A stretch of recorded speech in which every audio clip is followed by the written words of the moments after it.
There's his camera. Excellent. Yeah. Let me been to race home here for let's see here.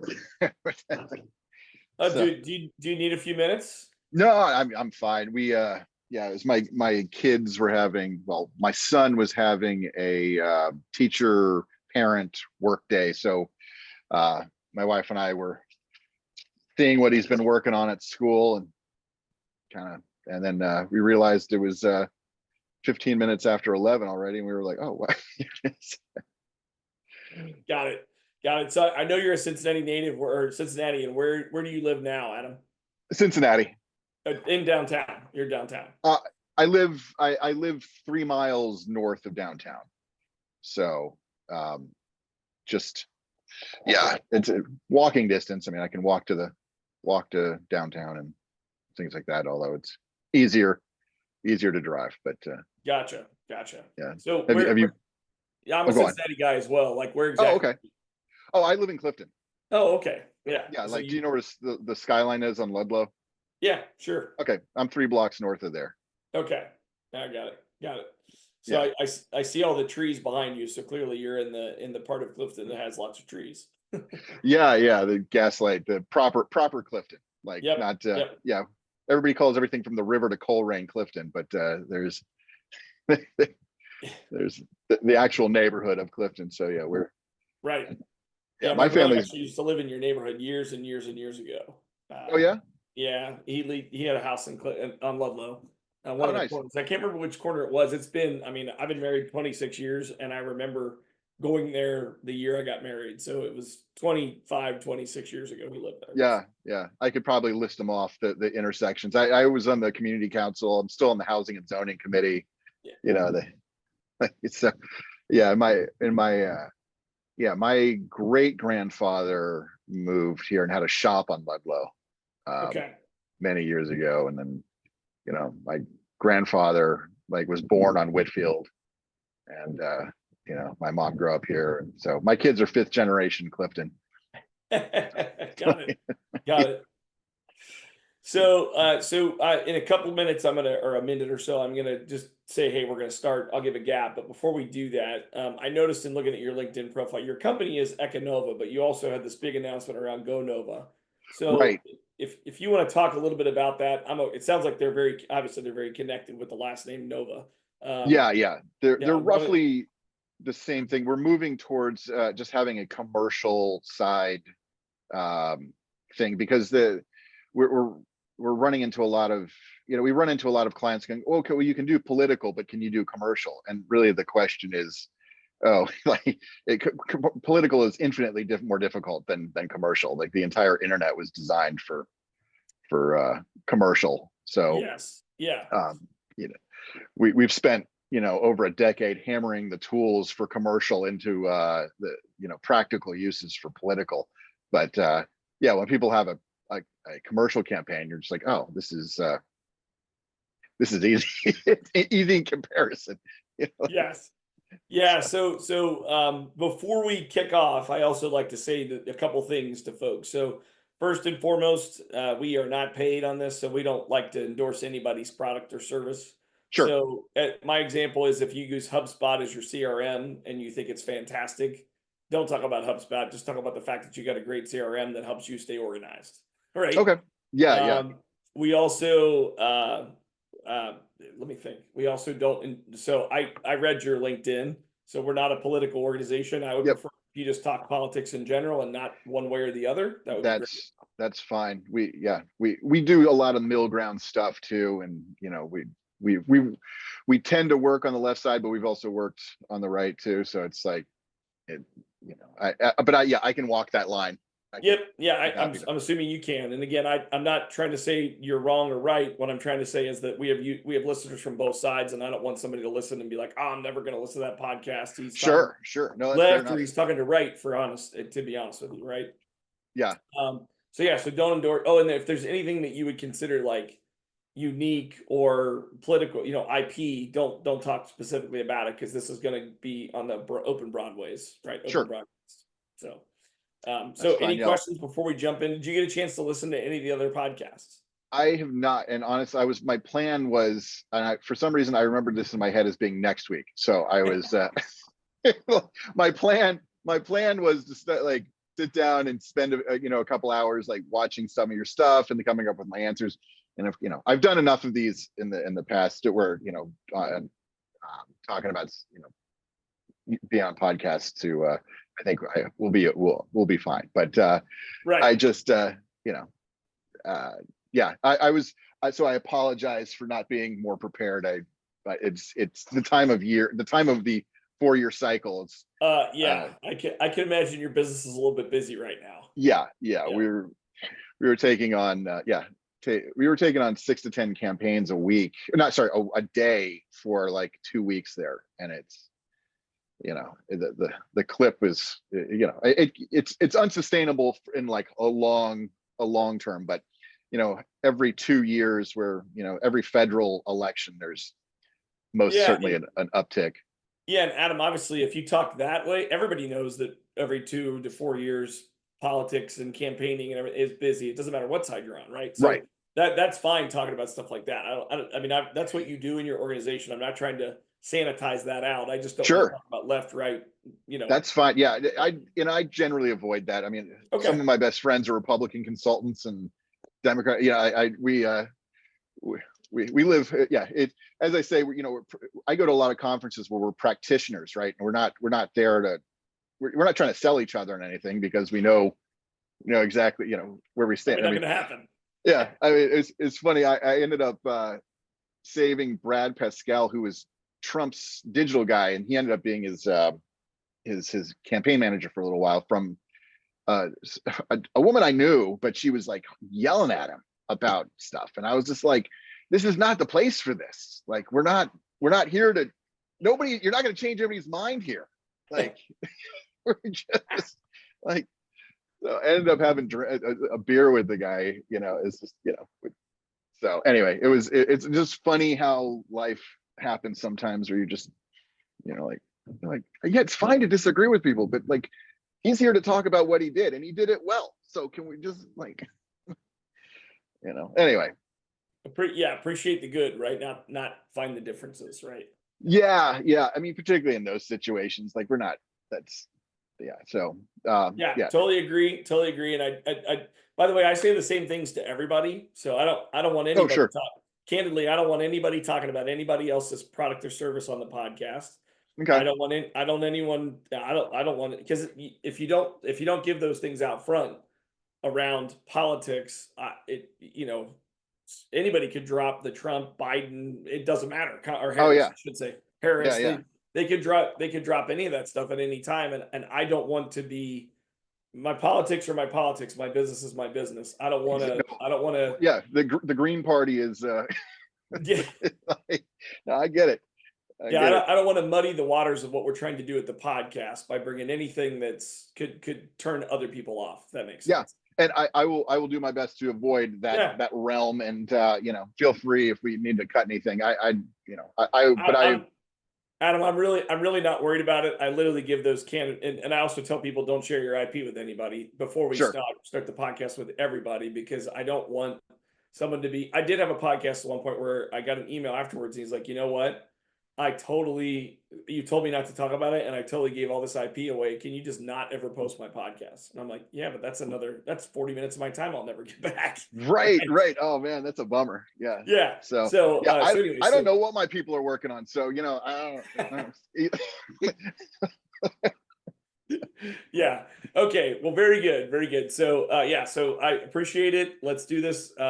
So I'll have a little bit of a gap, and then I'll just jump in, and you don't have to be prepared for this. Most of the podcast speakers, when you go to listen to it, it's very non-scripted. It's just, hey, I'm going to ask you kind of a softball question when it comes to being an entrepreneur, and you're going to answer it from your own experience. Sure. Yeah. Sure. Well, hello, and welcome to the On It Not In It podcast, the interview series. I'm your host, Todd Eppert, and today I'm joined by Adam Hyland, who is the principal and founder of Ekanova and Go Nova. Adam, thank you so much for joining us. Would you like to kick us off with a brief background as to who you are and what you do? Sure. Well, thank you for having me. I really appreciate you having me on the show. So what do I do?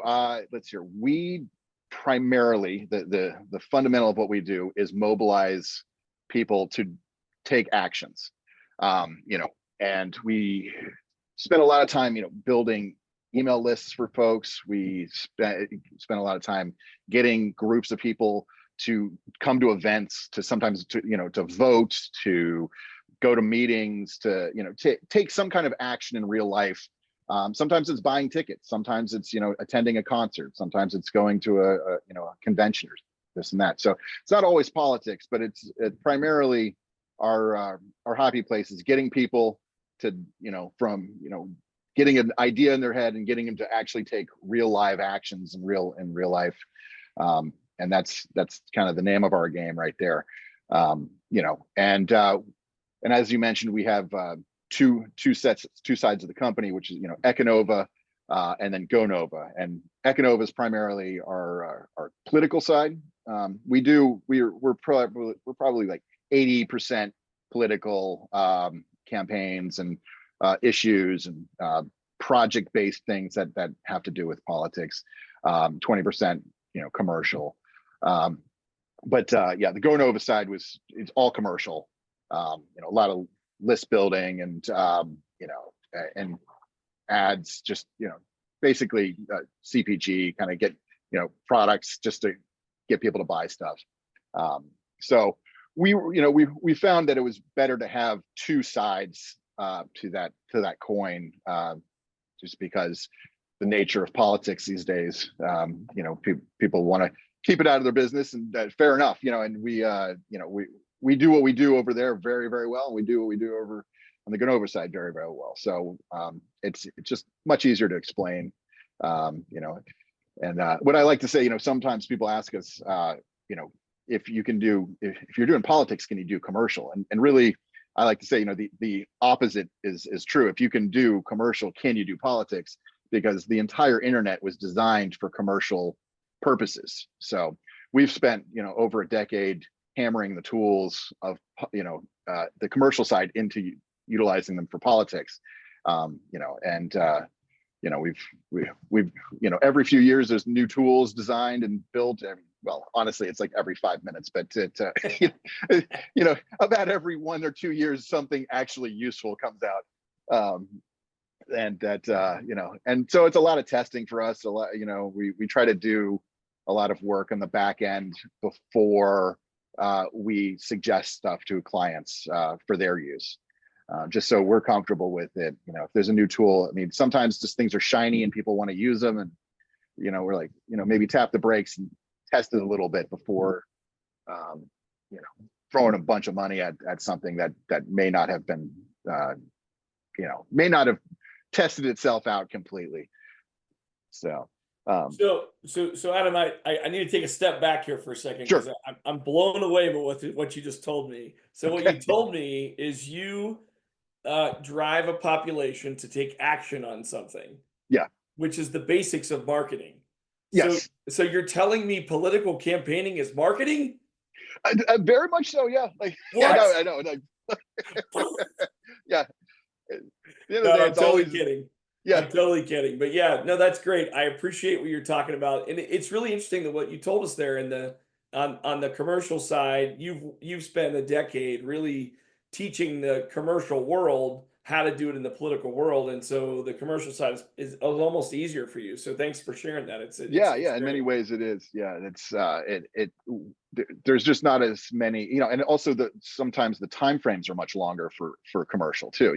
Political, you gotta, a lot of times we call candidates cans of Coke, right? We're just like, okay, it's like this, how do we make this guy, or this person, just, a brand, and then they give you, at sometimes a month, to work with, ideally, a good campaign comes in at the beginning of the cycle, and you can build up their name recognition, and there's I like to tell people too, if it's on the political side, you've got really four different parts to a campaign. You've got the building, you've got acquisition, and you got persuasion, and then you got GOTV, which is get out the vote.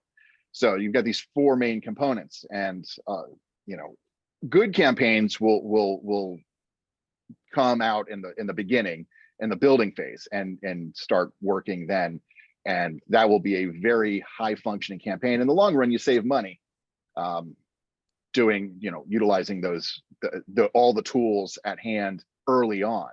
But and then you got your acquisition phase where you're building your lists, and you're getting people to be integrated into your organization, or your campaign, and then they're either becoming donors or becoming supporters, and that's something we also do on the commercial side too, where it's we've been building a lot of lists. So like we had a bourbon company that was one of our clients, right? And they wanted to build their list for their Christmas sales, right? And so we started building a big list, and within a month we had they put some money into it, but we had about 10,000 people opt into their to the list. And so and that's a just the term opt-in too is a growing fundamental of digital campaigns anymore, and digital on the commercial and the political side, because as the restrictions are getting tighter and tighter on how you can use email, and not having not having people opt into your list can really hurt your ability to communicate with your people. It doesn't help when somebody blacklists you just once because they got the wrong name or the wrong person, right? Exactly. Yeah. So we were trying to move clients away from buying lists and just blasting people that have no interest,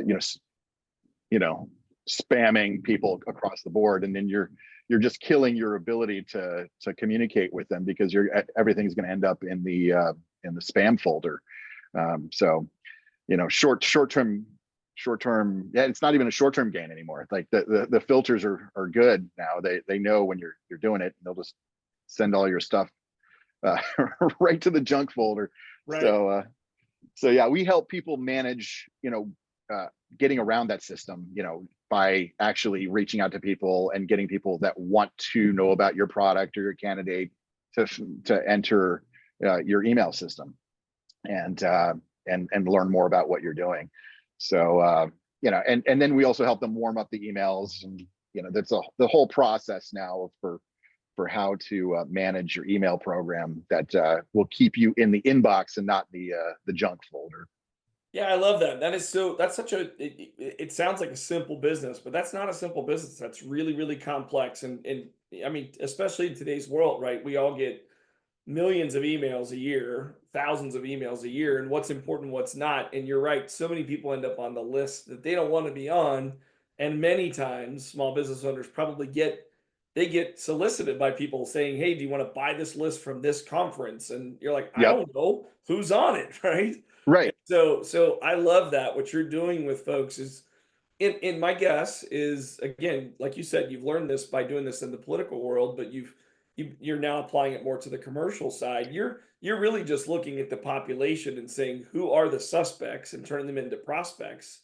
And then once they're in that prospect, you can truly nurture them, but you're not trying to take everybody into prospect. You want the real people that want to opt into your programs, which exactly. And I'm oversimplifying it, Adam. I know I'm totally oversimplifying it, but I love it. That's a great concept. And when you're applying that to whatever world you're applying it to, your main thing you said was to get out to vote for the candidate that you're representing. But candidly, it could be get out to buy that product. Absolutely. People to do it, right? Yeah. So, and I might be on that 10,000 member bourbon email list, by the way, because I'm a bourbon guy. So that's great. No, I love that, Adam. Thanks for sharing all that background for us, because I think it's from an outsider's perspective, we don't really, and I'm joking a little bit about the part, but I'm trying to make it real for everybody else to understand that what you do is pure and unadulterated marketing, trying to get the right people to get the right information in their hands so that they will make a buying decision for whatever you're trying to get them to do, right? And that, in your case, and most of the time, it's to get them out to vote, which is, it's not a financial buying decision, but it is definitely a buying decision, right? It is. It's a zero-sum game too. So they've got one opportunity to buy that product, in that cycle. So it's you got to make sure that you're reaching them and getting your message across in the time that you have, and doing, utilizing the tools and resources you have effectively, because you got one shot at it. Yep. And Yep. Well, fantastic. So I know, by the way, and I want to thank you for spending the time with us, because I know on October 15th, you in every 2-year cycle, particularly in every 4-year cycle, you are probably crazy busy right now. So spending the time with us on the podcast, thank you very much for doing that. yeah, you got us in the heat of the 4-year cycle. Really, this is go time for us. It is not uncommon for me to get up at 3:30 in the morning at this time of year, start doing invoicing and getting things prepared for the day. I got 3 little kids too, so I got I gotta get them out. They wake up, so I'm doing all my work between 3 and 6:30. A lot of that work, and then getting the kids out the door. So all right, so now that we understand a little bit about what you do, let's talk a little bit about why you do it and all those kinds of things. But for the first question I got for you is, you've been in business for about 14 years, from what I can tell, at Ekanova. So I want to take you back in time a little bit about that. What inspired you to even start your own business in the first place? Why not just be a W-2 instead of taking all this risk and doing it on your own? Yeah. Well, let's see here. I'm a serial business starter. It's just kind of, my mom honestly kind of got me in the entrepreneurial spirit. She had started an agency back in the late 70s.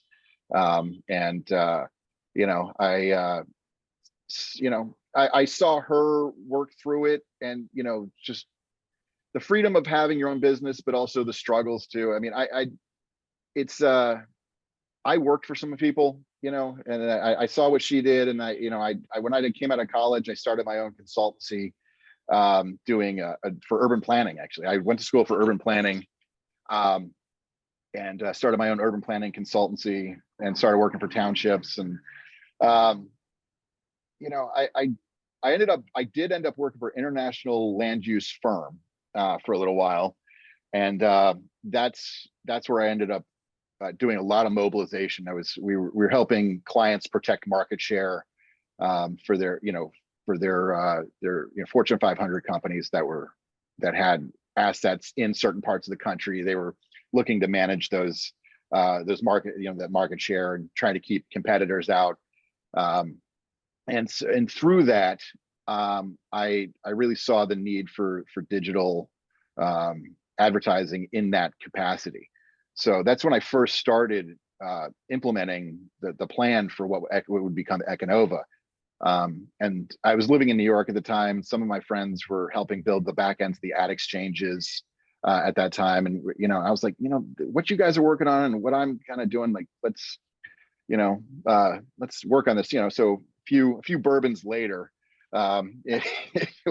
we had a company, thought up. And so, it was an interesting time. I mean, we started working on that in 2007, and all those guys lived down in the financial district in New York. So it was us sitting in bars, talking things over with all the Wall Street guys around us doing their thing. And it was just a kind of an exciting environment to start something and start working on the project. And 2010 formalized the company. Just been making it work. It's one of those things with entrepreneurship, that you got to be smart enough to see the opportunity, but dumb enough to keep going at it. So, that's that's kind of it in a nutshell. I don't like working for other people. I am my best and worst boss to myself, and like I said, I'll wake up early, the little voices just like, hey, time to get up, let's go work and get some stuff done. So I love the entrepreneurial part of letting it ride. You gotta, it's on you to make to make it work. And I'd have it. I just can't have it any other way, really. Like, Right, right. So you mentioned bourbon now a few times, oh and yeah, yeah, and so maybe that's one of your tools and tactics. But you also mentioned three little kids, and yep, you're in one of the every 4 years you're in the busiest time of your life where you're up at 8:30 a.m. and just invoicing and getting things done. So can you tell us a little bit about? Do you have any strategies or any tactics and rituals that you have put in place over the years to try to maintain some kind of a work-life balance when you're in these crazy times? hire good people. That's that has been the number one thing that has saved me on multiple occasions. Just having good people around me, and it's not easy to find. I will say, it's not easy to find great people to have around, and that will find the mission that you have, and want to stick around. But when you do, it's great. I mean, we got some really great people right now, and I'm super excited about kind of the growth we've had. And you know I think with the guy, the folks we have, it's there's really there's really room for us to even grow further than we are. Clients are happy, and I feel like we're providing a good product. And the days that you know some of us get burned out, the other ones picking up the slack there. And it's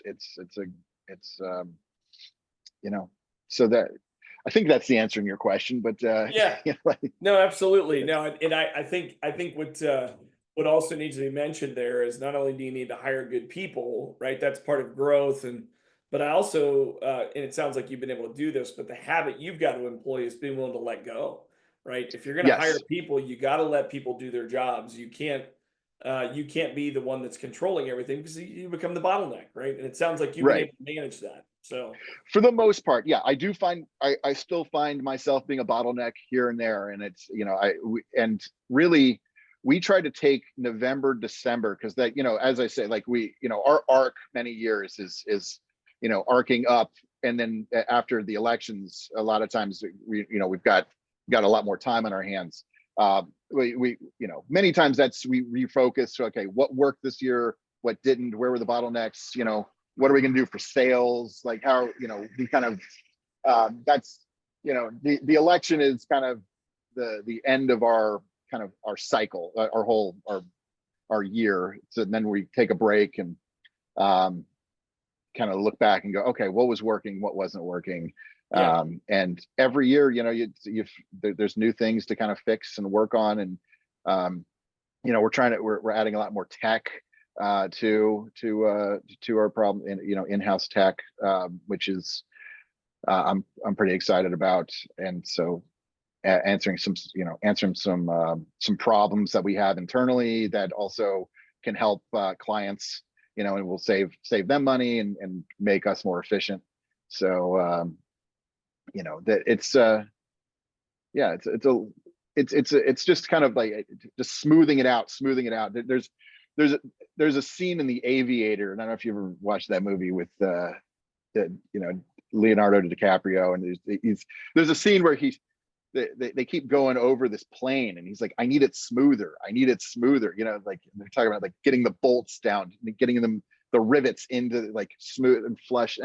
And that scene always kind of stuck with me, as how a business is kind of run. Like, you keep coming back to it, and you're like, man, I need it, just, there's bumps. Like, yep. how do we get rid of the bumps? So Yeah, no, I love that. At the very beginning, you mentioned that every 5 minutes there's a new tool coming out, and you got to figure out which ones are good, which ones are bad, and all that kind of stuff. And you're not the only industry, by the way, that has these significant. I mean, you think that the common industry is the CPA industry. Tax time comes around, and the CPAs are oh yeah, head down for 24 hours a day, right?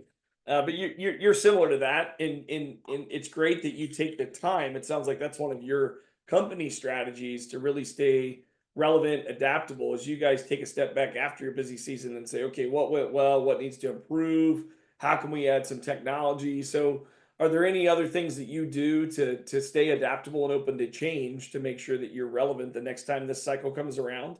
Yeah. So, I mean, well, also one of the, just to mention too, like after the election cycle ends, and a lot of times there's, we get, you get the people asking for submissions for conferences, for awards and things like that. And that's also a good time to reflect when you're looking at the campaigns that did well, and what, what are you going to submit, and, looking at what you did that worked in comparison to what other folks were doing. So, and it's usually in that November, December time period too, that you're doing those, and you're working on those reflections, and writing up the, trying to put your best foot forward so you can, win some awards at these, or, these conferences. And then you go to the conferences, and that's a good place to kind of then download what other people are working on, commiserate whatnot with other people about, what they were doing, what they're working on. And I find that to be helpful. So, after, the campaigns have kind of slowed down, you work on the rewriting them, then you end up at the conferences and seeing, what your peers are working on, and kind of taking back what was working for them, and, and what didn't work. And that's another way to kind of further refine what, what we're working on, and how do we improve each year, and just get better at what we do. Yeah, I love that. So that's the looking back lens so that you can plan for the future, right? That's what you're Yep. trying to do is how to, hey, we just went through like I love the analogy of the aviator, right? So he's like it needs to be smoother, right? It needs to be need whatever we did last cycle, it has to be a little bit better the next time, right? I think Yeah. that's what the analogy you're trying to come up with there. So I love Yeah. that. No, definitely. So Yeah, I mean, it's a constant work in progress, and stuff that worked a couple years ago too, is stuff that doesn't work this year. So, right. one of the things we try to keep an eye out for too, for our clients, is what is the market doing right now? Like how, how is the cost of ads to the cost of acquisitions of, you know, how is that dynamic working? I remember, when COVID started and the lockdown started, we had a client, a state party, that was interested, that they were looking to build their email list. And we saw what was happening with the market, where a lot of CPG, um, companies were pulling their ads, and but people, the use of like things like Facebook, and like all these like giant, all these social media companies were, it was, usage was way up, and Yeah. all these different platforms usage was up because people were stuck at home, they were surfing the net, and the price of ads was going down. So we told our client, we're like, hey, look, this is a perfect storm to do acquisition. And we grew their list by like 50,000 in the matter of weeks, right? And it was and pennies on the dollar, right? Things, acquisitions that would have cost, upwards of, over $1, in other times, and currently, many times the acquisitions will cost, good acquisitions will cost upwards of $1 more, just the way things are going. But at that point, it was, we told our client, we're like, hey, look, this is a perfect time. You just like buy. so so so so sometimes we look at ourselves as, the difference between having an E-Trade account and having a broker on the floor negotiating, and looking for options for you to buy, or take advantage of, Sure. the marketplace for doing ads. So that's, it's one of our value adds we provide. Nice. Nice. All right. So one final question for you as we're coming to the end of our time today. But you think about back to 14 years ago, maybe even think about those times you mentioned. I love the way you described it, but sometimes entrepreneurs can be dumb enough to keep beating their head against the same wall, right? So what Yeah. advice would you give to that entrepreneur who's just starting their business, or maybe that entrepreneur that's been beating their head against the wall, it's getting a little tired? How do you get them to stick with it? What's the advice you'd give them? Oh man. if you believe it can work in your soul, keep going. You know, you have to believe in the company, and the idea. And if you believe it, keep going. You know, but also diversify a bit. You know, try to diversify, and have, you know, plan B, C, D, if possible, right? But you know, because a guy I know that is he's an entrepreneur too, and he said some companies will, and he's serial company starter guy, and he's like, look, some companies take off and do amazing, and others just die on the vine, and just feeling that out. Is this something dying on the vine? If it's all going to be hard. That's the thing. But it's kind of reading the tea leaves and knowing if seeing if the universe is conspiring against you or it's conspiring for you, right? Are you swimming upstream or downstream, right? And I have worked on both kinds of companies, and I will tell you, I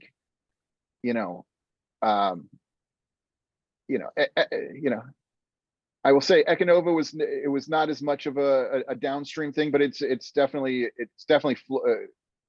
I've gone with the current that is there, and I've helped start some other companies where the current was against them, and I had a company I sold I co-founded a few years ago that I sold, and it seemed like the stream was going with it for a number of years, and then it wasn't. So we sold it to my partner, and he's doing well with what he took from it, and it's just kind of reading the tea leaves and being comfortable with your decisions, but no, just because it's hard doesn't mean it's not working. It's going to be hard, and be okay with that. Just the Zen understanding that it's not easy, right? Like if you want easy, go be a W-2 someplace that doesn't care about you, and and you go, I don't, it's I don't know, it's and even then, even when you're a W-2, you don't control your own destiny. That's one of the big takeaways I took from being a W-2 is like you can do the best job, but if the bottom line of the company isn't working, they'll lay off everybody to keep the company going, and that you have a job on Monday and Tuesday you don't. So I'll take I'll bet on me. So, and that's the thing. Yeah, if you want to bet on you, go. Be all in. Love it. That's great advice. Thanks for sharing that, Adam. Yeah, definitely. And Adam, thank you so much for joining us today. Again, I know it's a busy season for you. Appreciate you carving out a little time for us to do the podcast today. I know it'll be a great one for folks to listen to. It's great meeting you and learning more about your journey. And to everyone watching and listening, we look forward to hearing and seeing you on our next episode. Thanks, Adam. Thanks so much. Okay, we're cut now. So all right. They'll cut that. How was that for you? You did a great job of not, playing the edges, so to speak. Oh yeah, I appreciate it. I think I only mentioned Facebook, which was the only company I think that I. Yeah, that's not really what I was talking about. I was literally. No, I know. Like I was trying to, or something like that, right? Yeah. I was trying to keep away from any brand awareness, but yeah, I mentioned can of Coke too, but no, it's. Yeah. Yes, you did. But that's okay. Those are not the things I'm talking about things that business owners buy, like HubSpot. No, something else like that. Yeah. I was going to see if I could get through without mentioning anything, but any brands, but like whatsoever. But yeah, anyway. If you just said Apple, I'd have been off. I said, okay, we're done.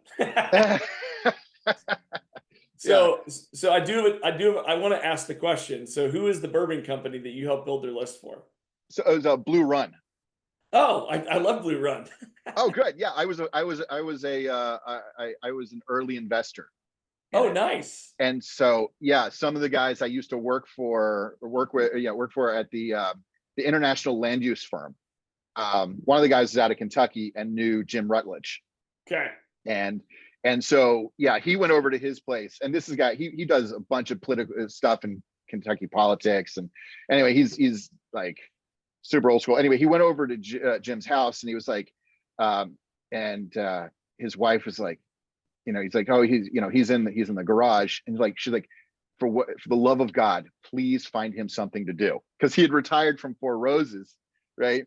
And Jim was Jim was the guy who he was the distiller for Four Roses, and kind of I made. I did not know that. I don't know the Yeah. history of the bourbon. Oh, that's fine. Yeah. And he's kind of a big deal in the bourbon world. And but she was like, he's out there tinkering around with new bourbons all the time, right? And like, and get him a freaking hobby. Yeah. And she's like, and so he went out there, and he's like, well, some buddies of mine in the political world are looking to get out of doing politics all the time, and like, we're thinking about starting a company, a bourbon company. Would you want to be the distiller for it? And he's like, okay.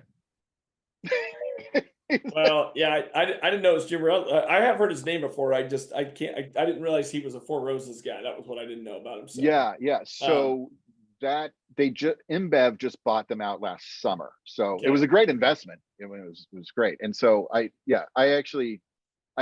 more of a collector of bourbons than I am a drinker. Although I do enjoy a good bourbon every once in a while, but I could probably count the number of times I've had bourbon this year on one hand. But it's like, yeah, it's painful for me to sometimes drink the bourbons, because I'm like, this is an investment, because I'll buy bourbons, and then they're for $40 to $60, and then they're worth like $3,000 a few years later, and you're just like, this is better than stocks, right? So yeah, I collect a little bit, but I drink most of my bourbon, and I could say I had bourbon 2 or 3 times last week, right? Right. Yeah. I had my sister was over. We were watching the Bengals game, so we had some. Gotcha. Got the I was wondering if it happened. So a buddy of mine, Casey, is who introduced me to Blue Run. We play poker together, and whenever we get together for poker, somebody brings a bottle of bourbon that we've never had before, and he brought a bottle of Blue Run, and I'm like, man, this is amazing. So I have a bottle on my shelf, and there's already an empty one in my trash, if that makes sense. Oh, nice. Right? Yeah. But then the one that I was wondering if it was, I don't know if you've heard of McBrayer Legacy Spirits. Sure. Yeah, so Bill McBrayer is a good friend of mine. Okay. And he found his it's a whole story, but you've probably heard of it, but great story. I feel like, was he, oh man, we had a bunch of, so in November, Blue Run, to kind of celebrate, the sale and all the stuff, had all the investors come, and a bunch of bourbon kind of influencers come down to Louisville. So was he at that? I don't know. So his story is W.H. McBrayer. It was he was the judge in Anderson County. He was the first judge in Anderson County. So he was constituents with E.H. Taylor. And they used to compete with each other. And actually, McBrayer kicked the crap out of him back in the day in gold medals and all that stuff. But we don't know the name, and I'm shortening this, because when he passed away, he gave his family, I think it was 10 years or maybe 15 years to be able to use his name. And then they were not allowed to use his name for marketing or anything. And so it died out in the early teens, 19 teens. And Bill McBrayer, my friend, and his dad were doing research, and they knew they had this bourbon history, but they didn't really know about it. They found this letter that was from McBrayer to Taylor asking him to buy bourbon so that McBrayer could pay his taxes. And they got it out of this old frame, and they flipped it over, and on the back was the original mash recipe. So they started making bourbon with the original mash recipe, wow. Which is pretty amazing. So McBrayer Legacy Spirits is his website. You can now get it at a few places. I've seen it like Party Source and things like that. He's been expanding. He's been in this for 9 years. But his flagship, W.H. McBrayer, is the original recipe. It's made with red corn, so it's a very unique taste. It's very good. But I'll go get some. Now that you mention it. So if you can't find it on the shelf, all you got to do is get on the McBrayer Legacy Spirits email list, and once a year he'll send out, hey, we're opening and they just did they do it in the springtime is WH McBrayer, and then in the fall he usually brings out Old McBrayer or Cedar Brook are the other two brands he has. So they're Okay. all good. Well, if he ever needs any name, to build his list, let me know. We'll You should, yeah, reach out to him and tell him what you've done with Blue Run. He'd be like, yeah. hey man, I'm in, right? Oh yeah, right. Yeah, it's or I'm happy to introduce you to him actually if you want. oh please, I would love it. Yeah, that'd be awesome. I'll introduce you to him. I'll send you an email. Yeah, Copy yeah. it, Yeah, I was trying to do some stuff with. Well, I know the guy who kind of runs New Riff too down at Party Source. Yep. Yeah. And so, yeah. Well, anyway, yeah. I'd love to have the connection. That'd be great. The bourbon world is in such need of good marketing. I mean, they kind of, it's so much word of mouth in their stuff, and in this region, it's it's one thing. I mean, I go to the East Coast, I'll go buy bourbons because there's stuff I can't get Correct. here. Yeah, because I'm not going to line up. Well, I might, but generally I'm not going to line up at 4 a.m. outside the Party Source. Right. It depends. Yeah. So are you? Where in Cincinnati are you from? I'm from Blue Ash. I went to Sycamore, grew up in Sycamore, went to Ohio State, and now I live in Westchester. Okay. My condolences about this weekend for yeah. What I would say is the nice thing about this year is it's a 12-team playoff. And oh yeah. We lost to the number 3 team in the country in their house by 1 point. And we could have won had we managed to clock a little bit better the last game. Yeah, so, I was watching that. I'm like, what are you doing here, guys? Yeah, I candidly, I was actually in England at the time, so I didn't get to watch the game. But I still say, anybody that I still say if they win against Penn State at Penn State 2 weeks from now, they're fine. They've got to win a big game, and I think they have a chance to get in the 12th team. And they've got a very talented team, but this is kind of my last year for Ryan Day if he can't figure it out. They have spent millions of dollars to put a team on the field. And they pulled out all the stops, and if he can't win against who we call that team up north, and can't get to the playoff, and can't get at least a couple of wins in the playoff, he's probably not our coach. I think I read the other day that he's now 1-7 against top 5 teams, and that is not what we accept at Ohio State. No, that seems to be below the stand. I mean, soon enough, UC might beat them. So I'm like, you never know, right? You never, right. Yeah. So, hey, Adam, it was great to meet you. Yeah, I'd love to stay in touch with you. I might shoot an email to you and see if you'd like to connect another time. Maybe talk about your business a little bit more. I'll definitely send an email to you and introduce you to Bill McBrayer. Yeah, absolutely. Yeah. And you said you're this guy. If you don't mind, I'll share a little bit in the email to Bill to say, hey, Adam helped Blue Run build their list so that, help them to become what they were. I think Bill will take notice to that. Yeah. I would really appreciate it. And so you're in Cincinnati. You said you're in Anderson. Is that Westchester? Westchester. Okay. Yeah. Nice. Yeah. One of my guys just moved from Madeira to Westchester. Where does he live? I don't know. I have to look at his. I'd have to look at his info. He just moved some apartment complex with his girlfriend. Got it. Over there. Younger guy. Yeah. 25. Yeah. I don't know Westchester that well. We were Loveland for a long time, and we moved up here to get to the empty nester house and moved to a golf course. So we live on. Nice. We live on Wetherington. So okay. There's now that we're past the podcast, I can tell you I live in the neighborhood and play with George Lang and John Boehner. Oh, hi. So funny. Yeah. So they're both good guys, but again, we don't talk politics. Sure. We play golf. It was funny. Like a friend of mine, she was a Republican consultant, would always invite me to the Republican Hill Club. And I actually have been to the Republican Hill Club maybe more times than I've been to the Democratic Hill Club. But Boehner would always be hanging out there smoking in the corner, just being like, oh, yes. God. I think that dude smokes like 3 packs a day still, which is crazy. Yeah. But I also, by the way, know very well. Do you know the name Kathy Wynant? Kathy Wynant. Sounds familiar. She ran for state in Butler County. Okay. Several times against George Lang and some others. But I know her husband really well. He's been a good friend of mine for a very long time. Oh, nice. Yeah. So, And she ran as a Democrat or Republican? yeah, she's a Democrat. Okay, Democrat. Yeah. Yeah, yeah. That's why I was wondering. You Yeah. may know her. I know you know John Boehner. I know you know George Lang, but I Oh, thought you yeah, might yeah. know Kathy Wynant, who never won office but did run as a Democratic candidate, and Yeah, which is tough in Butler County. it is. It is. I went to a few of their meetings years ago, and they were just like, and the woman who was in charge of the Butler County Dems there was, I think it was the Butler. Yeah.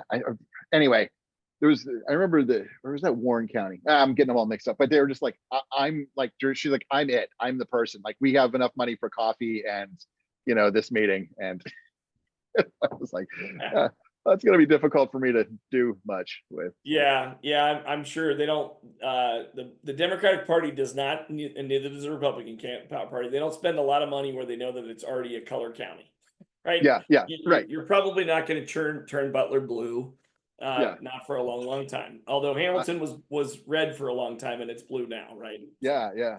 I actually managed a Republican campaign in Warren County. And it was all Republicans. I knew the guy, it was a family friend, and I was like, I'll just run your campaign. And it was interesting. It was kind of fun to just work. Like, I don't think there was any Democrats actually in the race. It was right.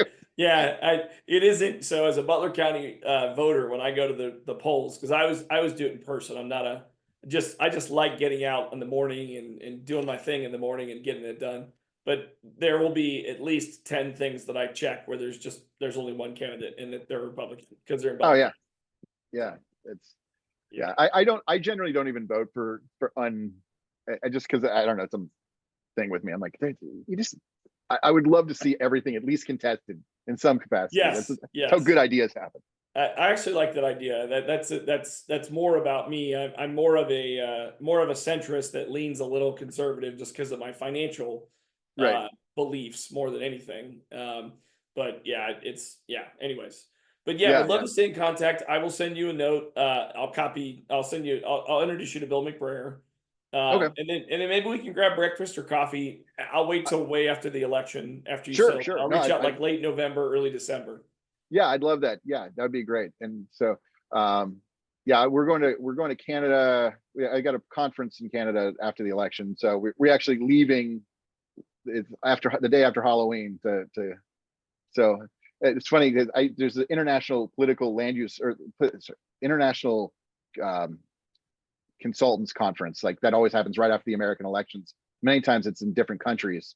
So like a lot of times we're leaving, like we're not even in the country for the election. I'm just, like I actually love being in Europe for when the elections are, because it's like I can get up early, I can get all my stuff done, and yeah, your work is done, man. Yeah. What are you going to do on November 2nd, right? It's you just make sure everything's running and everything's good and everything's set up.